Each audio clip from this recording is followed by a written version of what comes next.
Sejak tahun 1919 itu dinyatakan tidak sanggup membayar utang sebesar 7 miliar rupiah. Nyonya Menir dianggap tak mampu berinovasi di tengah perubahan era permintaan konsumen dari yang sebelumnya secara tradisional, kini menjadi lebih modern dan cepat. Nyonya Menir masih berjalan. Perusahaan Nyonya Menir masih eksis. Berdasarkan putusan pengadilan Majelis Hakim yang Niaga pada Pengadilan Semarang tanggal 3 Agustus 2017 itu menyatakan PT Nyonya Menir dalam keadaan baik.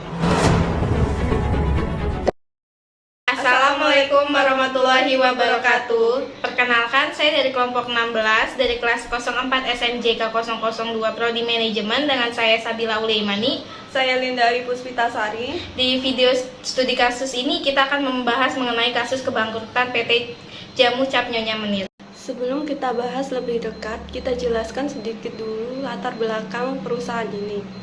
Nah, perusahaan ini nama pendirinya yaitu Nyonya Menir yang terlahir dengan nama laut Pinggir pada tahun 1893. Nama itu kemudian menjadi nama dagang jamu, Ucap Potret Nyonya Menir, yang resmi berdiri pada tahun 1916. Dalam perkembangannya, pabrik jamu ini kemudian menjadi salah satu pabrik terbesar di Indonesia. Perusahaan ini mengalami kemajuan pesat pada tahun 1990-an dengan merambah pasar internasional di mana produk jamu tersebut dipasarkan di 3 benua, yaitu Amerika, Eropa, dan juga Asia. Pada Agustus 2017, PT Nyonya Menir ini dinyatakan bangkrut oleh Pengadilan Negeri Semarang karena beratnya beban hutang yang ditanggung membuat perusahaan tak lagi sehat.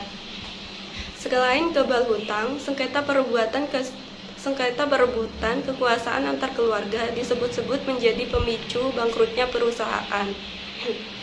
Pada saat pangsa pasar berkembang, perusahaan Nyonya Menir mengalami krisis operasional, terutama pada tahun 1984 sampai tahun 2000. Dia pernah mencatat beberapa kali terjadi masalah dalam perusahaan, apalagi tentang pemogokan buruh yang terjadi pada tahun 2000 sampai 2001. Pemogokan kerja tersebut antara lain yang pertama itu ada di penuntutan pembayaran THR, kemudian ada pemogokan kerja, ada demonstrasi, dan juga masalah hal lain.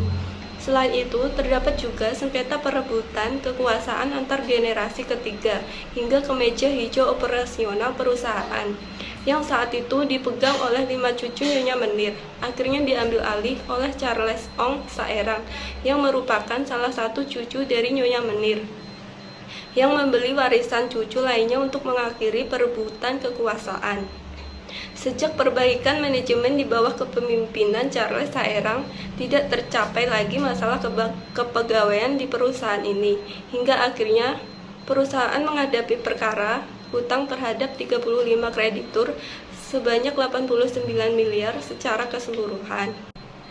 Tanggal 8 Juni 2015, perjanjian perdamaian antara debitur dan 35 kreditur tentang penundaan kewajiban pembayaran utang PKPU pada tanggal 27 Mei 2015 telah sah.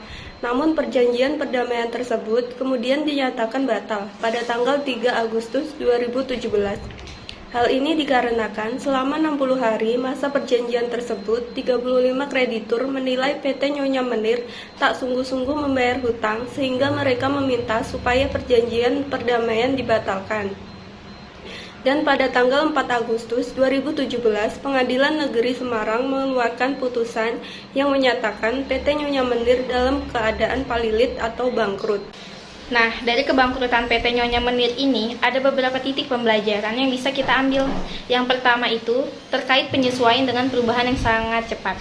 Economic Senior Institute for Development of Economic and Finance Bapak Didik J. Rahbini ini menjelaskan bagaimana suatu perusahaan dapat mengalami kebangkrutan meskipun telah lama beroperasi. Salah satunya terjadi pada PT Nyonya Menir ini. PT Nyonya Menir lebih kepada koperasi yang tidak dapat menyesuaikan dengan perubahan yang sangat cepat di Jepang dan di negara lain juga. Ribuan perusahaan pailit karena tidak mampu menyesuaikan diri. Bapak Didik juga menyatakan bahwa bangkrutnya suatu perusahaan bisa disebabkan ambisi yang ingin tetap beroperasi di tengah-tengah kondisi perusahaan yang tidak memungkinkan, sehingga apabila dipaksakan akan memicu membengkaknya hutang. Untuk titik pembelajaran yang kedua yaitu terkait kegagalan mengelola resiko sisi atas atau upside risk.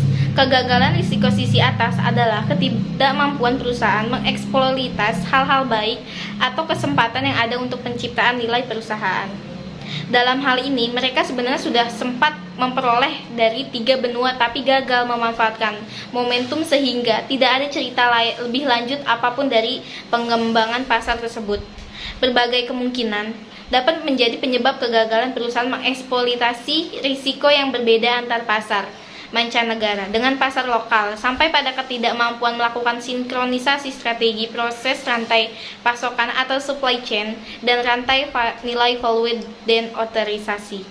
Titik pembelajaran ketiga yaitu kegagalan mengelola risiko sisi bawah atau downside. Kegagalan risiko sisi bawah adalah ketidakmampuan perusahaan menangani potensi hal-hal buruk yang dihadapi sehingga risiko tersebut menjadi masalah kemudian.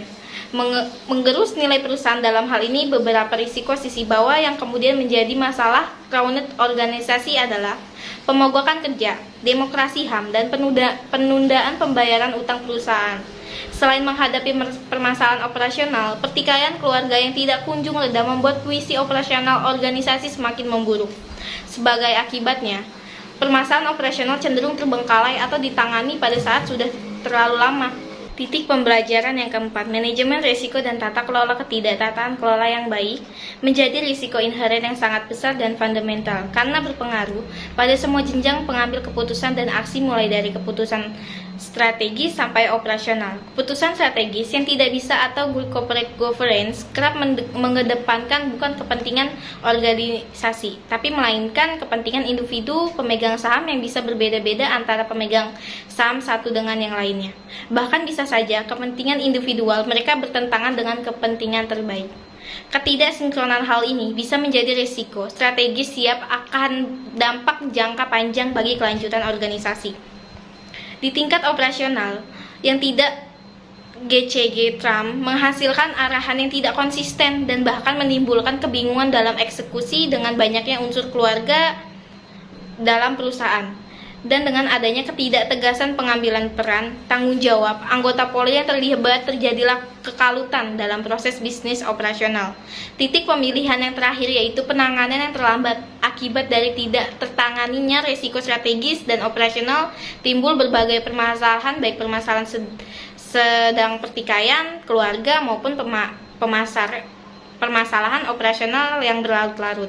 Permasalahan yang semakin mendalam telah mendorong salah satu seorang cucu Nyonya Menir akhirnya mengambil langkah perbaikan untuk menyelesaikan pertikaian keluarga. Tetapi hal tersebut sudah terlambat karena resiko dan permasalahan yang terjadi sudah melebihi kemampuan dan kapasitas perusahaan yang akhirnya menurunkan kapasitas perusahaan untuk tetap dapat menciptakan dan atau mempertahankan nilai mereka. Akhir-akhir resiko yang kemudian menjadi masalah bagi petani Menir berubah menjadi kecil dan akhirnya bencana yang akhirnya sejarah keberadaan mereka.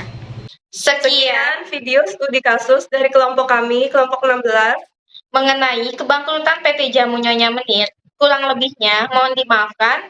Wassalamualaikum warahmatullahi wabarakatuh.